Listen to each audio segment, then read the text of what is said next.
जय हिंद, नमस्ते दोस्तों, बच्चों।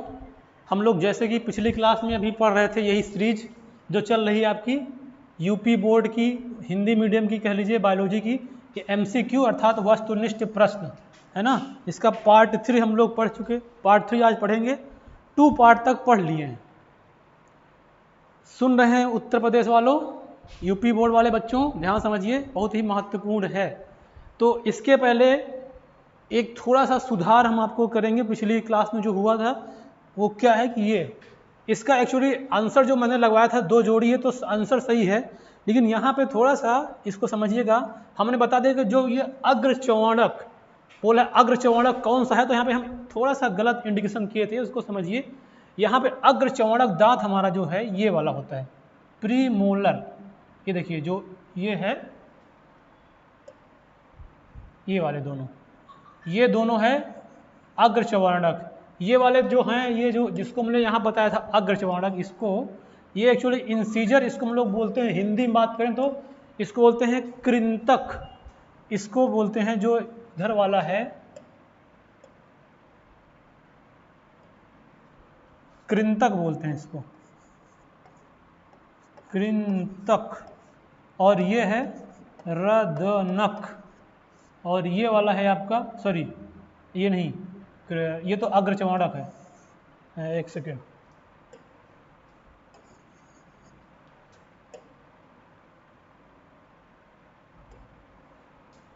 ये है कृंतक और कैनाइन, इसमें इसके बाद वाले ये जो आएंगे यहाँ पे दिखाया गया है। ये है कृंतक, ये है रदनक और ये है अग्रचौवर्णक।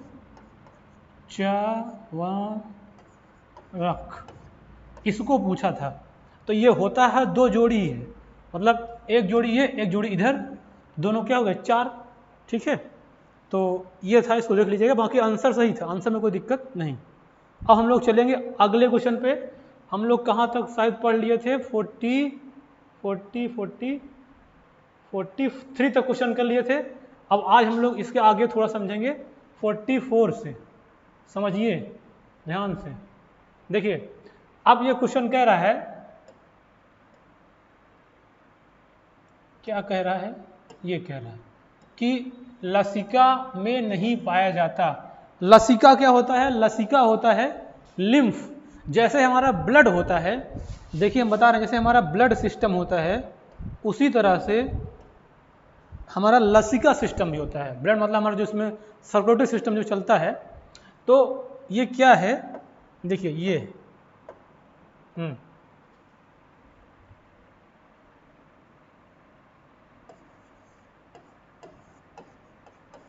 जो लसिका है, ये एक्चुअली पूछा गया है इसमें लसिका में, ये देखिए पूछा गया है कि लसिका में नहीं पाया जाता। इसमें क्या नहीं पाया जाता? लसिका एक्चुअली ब्लड का जो पार्ट है वो लिम्फोसाइट भी पाया जाता है, लसिका में लिम्फोसाइट भी पाए जाते हैं, श्वेत रिधुराणु मतलब RBC जिसको हम लोग बोलते हैं, जिसको क्या बोलते हैं RBC, है ना, सॉरी WBC, वेरी सॉरी, ये है WBC, इसमें इसको हम लोग बोलते हैं WBC, है ना। और ये है उत्सर्जी पदार्थ, इसमें भी कुछ देखने को मिलता है। तो कहाँ इसका लसिका में नहीं पाया, तो ये लाल जो रुधिराणु हैं, मतलब जिसको RBC बोलते हैं, इसमें नहीं पाया जाता। ठीक है, अब लसिका का काम ही होता है WBC को थोड़ा सा मेंटेन करना, इम्यून सिस्टम को ज़्यादा बढ़ाना। समझ गए? अब ये अगला क्वेश्चन बताते हैं 44 पे। केवल जल में घुलनशील, पूछा है कि जल में घुलनशील मतलब विटामिन जो होते हैं, जल में घुलनशील विटामिन कौन से हैं। मतलब कुछ विटामिन ऐसे होते हैं जो जल में घुलनशील होते हैं, कुछ विटामिन ऐसे होते हैं जो फैट में घुलनशील होते हैं, मतलब वसा में घुलनशील। तो अगर देखा जाए तो जो विटामिन आपका A, D, E, K, ये सब क्या है? ये सब है वसा में घुलनशील। किसमें? वसा में घुलनशील। ठीक है, तो अब यहाँ पे देखिए A भी है, D भी है, K भी है, क्या नहीं है? C। तो इसका राइट आंसर क्या हो जाएगा? विटामिन सी अर्थात डी नंबर। ये पूछा है अगला क्वेश्चन, एटीपी तथा एनएडीपी 2H का निर्माण होता है। अच्छा एक बात बता दें आपको, ये हम लोग क्वेश्चन कर रहे हैं, ये कोई जरूरी नहीं केवल यूपी बोर्ड के बच्चों के लिए ही जरूरत है। बहुत सारे एग्जाम होते हैं जो वनडे एग्जाम, जैसे कि आपका पेट का एग्जाम, एसएससी के बहुत सारे एग्जाम हैं, यहाँ तक कि यूपीएससी में बहुत छोटे छोटे क्वेश्चन कोई पूछ लेते हैं बायोलॉजी के, तो वो सब लोग भी इससे फ़ायदा उठा सकते हैं, मतलब अर्थात जिसकी भी दाल गल सकती है गला लो देख के। अब अगला क्वेश्चन पे आइए 46, एटीपी तथा एनएडीपी 2H का निर्माण होता है। जो ये हमने बताया था एटीपी का निर्माण कहाँ पे होता है, वो ये एटीपी तथा एनएडीपी का निर्माण है, ये होता है क्लोरोप्लास्ट में, है ना, यहाँ पे इसका फॉर्मेशन होता है। एक मिनट थोड़ा सा,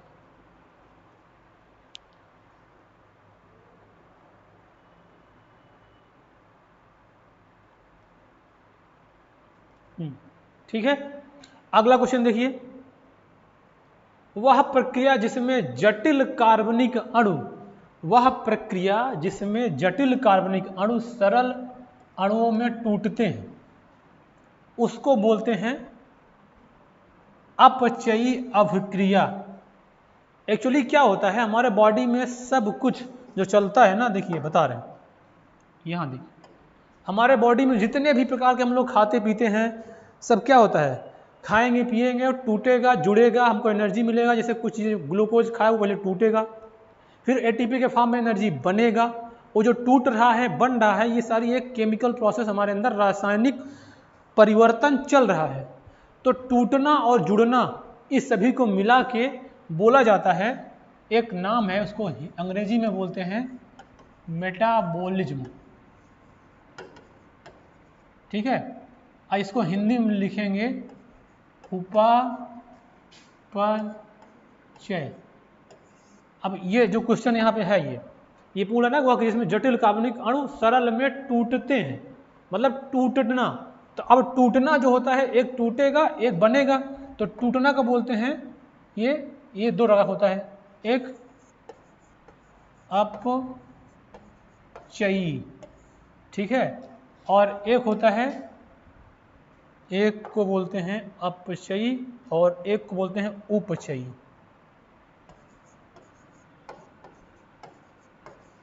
उपचयी। अब इस क्वेश्चन में क्या था, टूटना, मतलब जटिल कार्बनिक अणु सरल में टूट रहे हैं, तो इसका मतलब अब ये जो टूटता है, ये टूटना है, तो इसको टूटने को बोलते हैं, यहाँ अपचयी को बोलते हैं कैटाबोलिज्म। समझ में आया। और ये है एनाबोलिज्म, मतलब बनना, इसका मतलब टूटना, इसका मतलब बनना।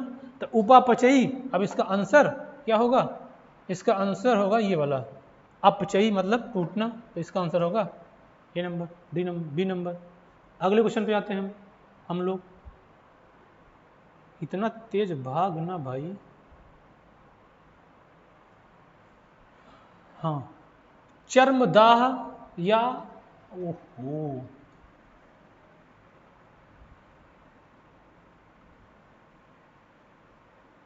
आजा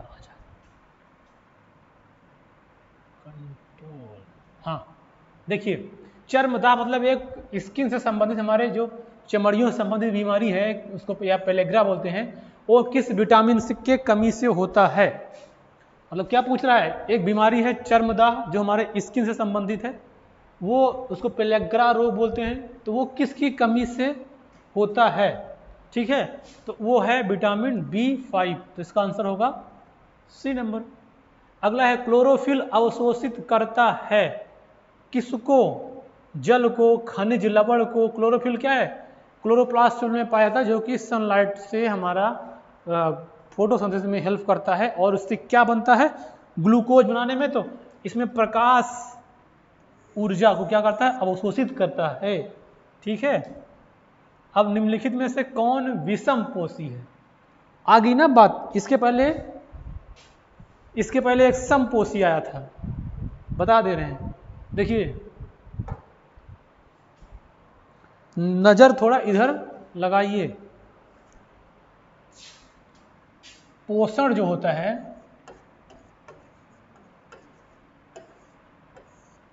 दो टाइप होता है, एक होता है विषमपोषी और एक होता है समपोषी बोले या सहपोषी, समपोषी है ना। मतलब इसको बोलते हैं हेटेरोट्रॉफ और इसको बोलते हैं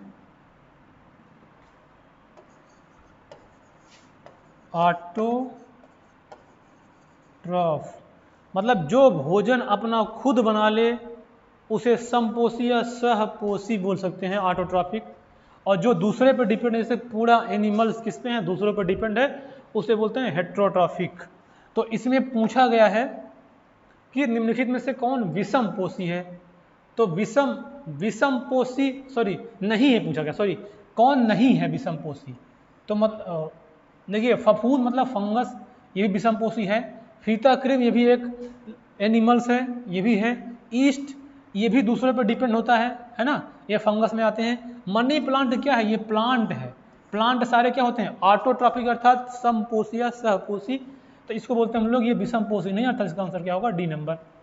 ये अब क्वेश्चन लिखा है, अगला क्वेश्चन पे आइए। मूत्र का निर्माण होता है किसमें, मूत्र मतलब यूरिन। देखिए यूरिन का फॉर्मेशन और यूरिया का फॉर्मेशन में अंतर है।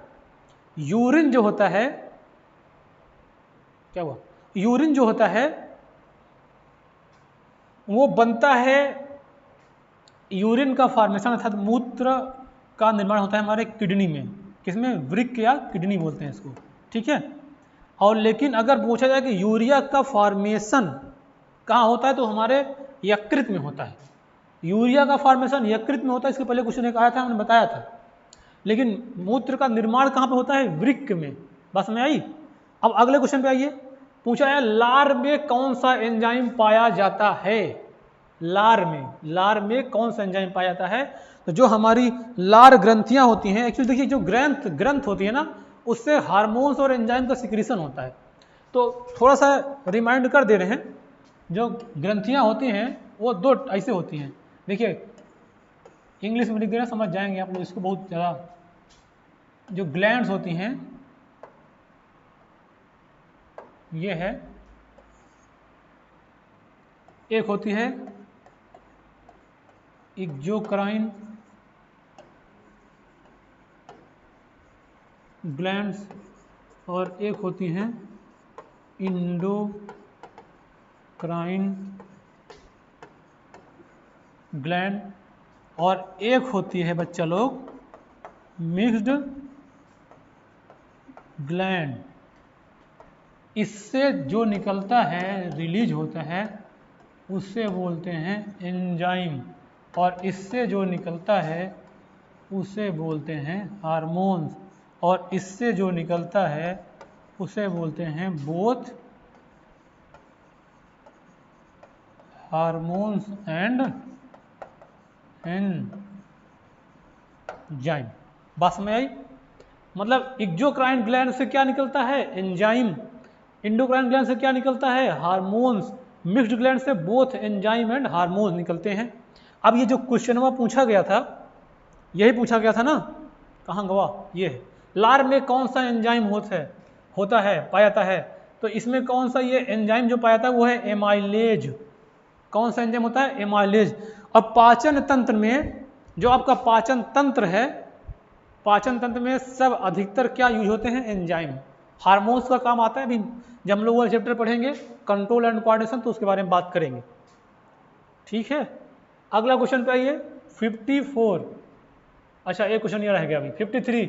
जय प्रक्रम जिसके द्वारा हानिकारक पदार्थों का निष्कासन किया जाता है शरीर से वो कहलाता है। मतलब जो हमारे शरीर में डाइजेशन से, रिस्पायरेशन से, ट्रांसपोर्टेशन से जो भी चीज़ें बनती है, बेकार चीज़ें, उसको बाहर करने का काम कौन करता है, उत्सर्जन। उसको क्या बोलते हैं, उस प्रोसेस को उत्सर्जन, या इसको अंग्रेजी में बोलते हैं एक्सक्रीशन। बात समझ में आया। अगला देखो, इस क्वेश्चन पे आते हैं, प्रकाश संश्लेषण के दौरान निम्न में से कौन सी एक क्रिया नहीं है। मतलब प्रकाश संश्लेषण मतलब फोटोसिंथेसिस जब होता है तो इनमें से वह कौन सी प्रक्रिया नहीं है।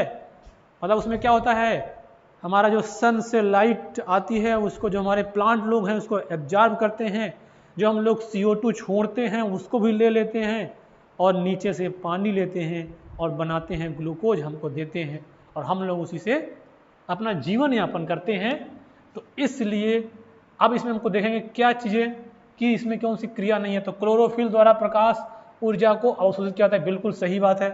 प्रकाश ऊर्जा को रासायनिक ऊर्जा में परिवर्तन करना, सही बात है, ठीक है। कार्बन डाइऑक्साइड को कार्बोहाइड्रेट में अपचयन करना, ये भी सही बात है। ग्लूकोज का पायरुविक एसिड में विखंडन करना, ये बिल्कुल गलत है, ये सेंटेंस गलत है, इसीलिए ये सही है, अर्थात इसका आंसर डी नंबर होगा। अब हम लोग आगे चलेंगे क्वेश्चन नंबर 50 में, किण्वन के बारे में निम्न में से कौन सा कथन सत्य है। किण्वन मतलब होता है फर्मेंटेशन, मतलब किसी चीज़ को रख के सड़ा गला देना, मतलब उसको क्या बोलते हैं, फर्मेंटेशन। कोई चीज़ सड़ती गलती क्या है, जिसमें लगते हैं कोई माइक्रो ऑर्गेनिज्म, जैसे हमको बोलते हैं फंगस, है ना, बहुत सारे जो हमारे आंखों से दिखाई नहीं देते, छोटे छोटे और जो लगते हैं, तो वो क्या करते हैं, किण्वन करते हैं। तो वो कहाँ संपन्न होती है, वो मतलब उसके बारे में क्या सत्य नहीं है पूछा गया है। देखिए ऐसे क्वेश्चन आजकल आने का ट्रेंड बन गया है, इनमें से क्या सही नहीं है ना, या क्या गलत है, इस तरह से। तो यह ऑक्सीजन की अनुपस्थिति में होता है, किण्वन ऑक्सीजन की अनुपस्थिति में होता है, ये बात तो सत्य है, बिल्कुल ऑक्सीजन की अनुपस्थिति में होता है, वहाँ पे ऑक्सीजन की जरूरत नहीं होती। यह प्रक्रम सामान्यतः ईस्ट में होता है, वो मतलब ये केवल ये बात गलत नहीं है, ये बात सही है, इसलिए गलत नहीं, मतलब ये ऑप्शन सही नहीं माना जाएगा। और इस प्रक्रिया में पायरुवेट या पायरुविक अम्ल CO2 व इथेनॉल में परिवर्तित होता है, हाँ बिल्कुल। अब यह प्रक्रिया माइटोकॉन्ड्रिया में संपन्न होती है, ये पूरी तरह से गलत है, इसीलिए क्या है, ये सही है ऑप्शन। मतलब ये प्रोसेस के बारे में किण्वन नहीं होता है, मतलब ये बात गलत है, इसलिए आंसर सही है। अगला क्वेश्चन पे आइए, पौधों में जड़ों द्वारा अवशोषित जल, पौधों में जड़ों द्वारा अवशोषित जल खनिज लवण का परिवहन होता है, किसके माध्यम से। 3 बार क्वेश्चन आ चुका है, इसके पहले भी आ चुका है कि हमारे में होता है जाइलम और फ्लोएम, बता चुके हैं।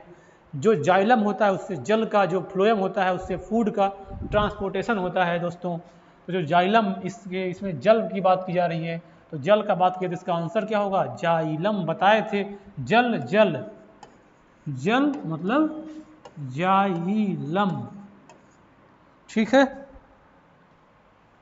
अगला क्वेश्चन आओ, स्वस्थ मनुष्य में समान रक्तदाब क्या होता है। रक्तदाब का मतलब क्या होता है, थोड़ा सा समझिए। रक्तदाब का मतलब ये है,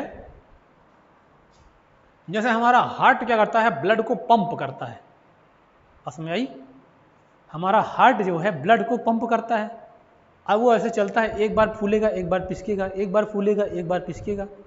तो जब फूलता पिचकता है, जैसे मान लीजिए कोई आप बैलून है, उसको ऐसे तेजी से दबाइए, या बाटल ही जैसे ऐसे है, इस बाटल को हम बहुत बार दिखा चुके, दूसरा बाटल दिखा रहे हैं इस बार, ये यहाँ पे रखा हुआ, इसको हम जब तेजी से ऐसे दबाएंगे तो इससे क्या होगा, बहुत तेजी के साथ कुछ निकल के जाएगा जो भी उसके अंदर भरा होगा, पानी वानी। तो एक बार हमारा हार्ट क्या होगा, ऐसे दबता है, तो जब निकलेगा तेजी से तो क्या होगा, प्रेशर तेजी से जाएगा, एक बार रिलैक्स होगा, फिर भी ब्लड सर्कुलेट होगा लेकिन थोड़ा स्लो होगा।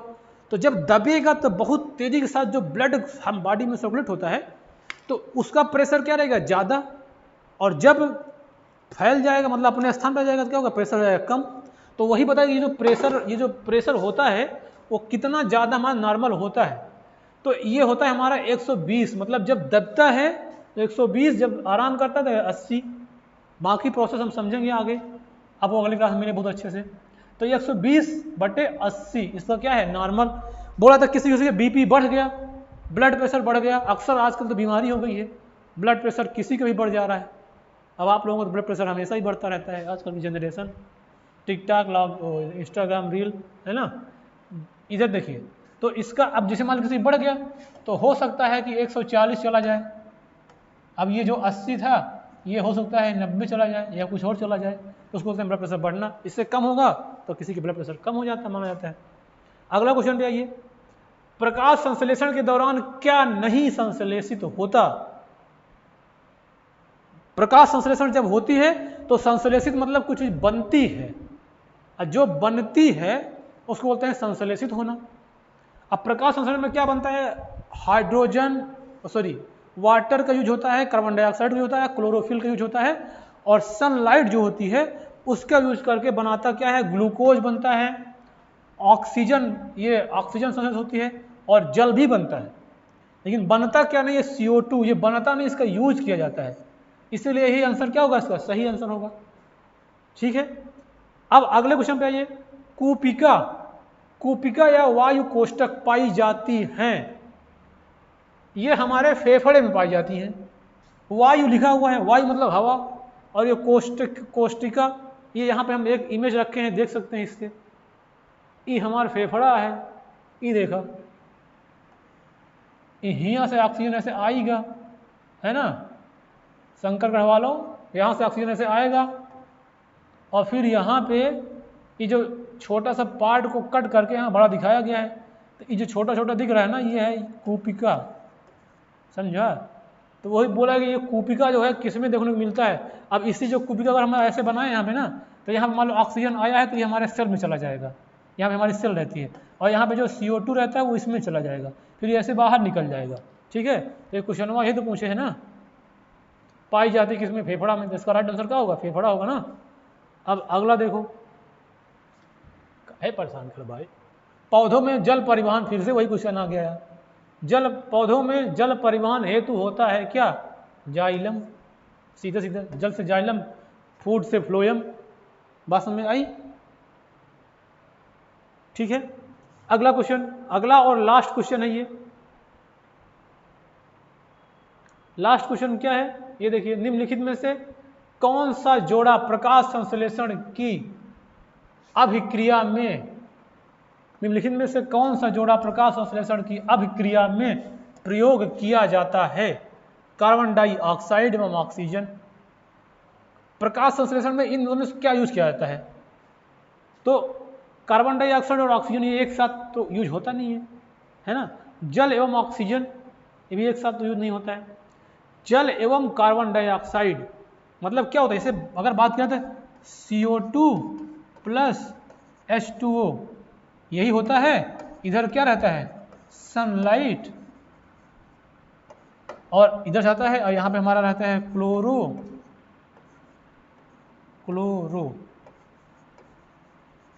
फिल, और बनता क्या है? ग्लूकोज। दिख ना रहा होगा उधर, हाँ, ग्लूकोज बनता है। तो अब ये देखिए, जल यूज और कार्बन डाइऑक्साइड ये दोनों यूज करके बनाते क्या है? ग्लूकोज। तो इसका राइट आंसर क्या होगा? D number. बस में आई। तो ये था कुछ इस टॉपिक का क्वेश्चन। किस टॉपिक का? इस टॉपिक से। देखिए कहाँ गया। तो हम लोग यूपी बोर्ड बायोलॉजी सब्जेक्ट का वस्तुनिष्ठ प्रश्न, ये जो पार्ट 3 था, ये किसका था? जैव प्रक्रम, है ना। जैव, कहीं लिखा नहीं है ना, हाँ, जैव प्रक्रम। इसका क्वेश्चन हम लोग लगभग 62 क्वेश्चन कर लिए। ये तीसरा पार्ट में ख़त्म कर दिए। अब आप लोग इसको पढ़िएगा, एक बार देखिएगा, मन लगा कि अच्छा लगेगा तो अपने दोस्तों को ही बताइएगा, ठीक है। और इसके बाद हम लोग इसका क्रैश कोर्स भी लाने वाले हैं यूपी बोर्ड का। ये बता दे रहे हैं आपको, यूपी बोर्ड का क्रैश कोर्स चलेगा। और जो बच्चे यहाँ पे प्रयागराज में हैं, इस संगम नगरी में जो बच्चे हैं प्रयाग धरती में, अगर वो ऑफलाइन भी टेस्ट सीरीज ज्वाइन करना चाहते हैं हमारे, ये हम लोग चलवाएंगे कुछ दिन बाद। जब आपका बोर्ड के पैटर्न पे होगा, आएंगे आप लोग, पेपर मिलेगा, कापी मिलेगा, आप लोग लिखेंगे, उसको लोग कापी चेक की जाएगी, उसका आपको नंबर बताया जाएगा। तो ऐसे भी अगर जुड़ना चाहते हैं तो आप नीचे जो नंबर चल रहा है उस पर कॉल करके बात कर सकते हैं और जुड़ सकते हैं। हम लोग क्रैश कोर्स भी चलाएंगे, तो लाइव भी चलेगा, ऑफलाइन भी चलेगा। तो जिसको जो सुविधा लगे उस सुविधा के अनुसार ये काम आप कर सकते हैं, ठीक है। और हम लोग इसके बाद किसी नेक्स्ट टॉपिक में फिजिक्स, केमिस्ट्री या बायोलॉजी का ही कोई दूसरा टॉपिक लेंगे और मिलेंगे जल्दी ही। Okay, bye.